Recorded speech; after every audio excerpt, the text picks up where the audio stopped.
আজ আমি ভর্তি দুপুরবেলায় পান্তা ভাত নিয়ে বসে পড়েছি। এই প্যাচপ্যাচে গরমেতে শরীর মন দুটোই ঠান্ডা হবে এই পান্তা ভাত খেলে।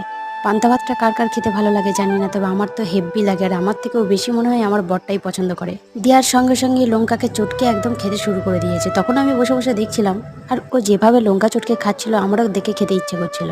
আর হ্যাঁ, কি কি চাটছিল আজকে একটু বলে দিয়ে। আজকে ছিল কুচফল ভাজা, ঝিঙে পোড়া মাখা, ছোট ছোট ঘুষো মাছ মানে চিংড়ি মাছ ভাজা, আর ছিল পেঁয়াজ ভাজা, সেটাকে লঙ্কা দিয়ে চটকানো মানে ভাজা লঙ্কা। যাই হোক, দেরি না করে আমিও খাবারের থালা নিয়ে বসে বললাম, আর বড়ের মতো একটা লঙ্কাকে নিয়ে নিলাম, আর সেটাকে আচ্ছাটি করে পিছলে পিছলে মাখিয়ে ভাতের মধ্যে সামান্য লবণ ছড়িয়ে দিলাম।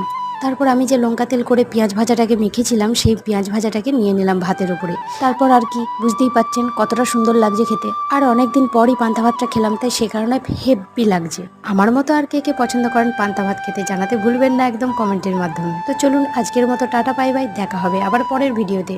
আর রোদের মধ্যে কিন্তু একদম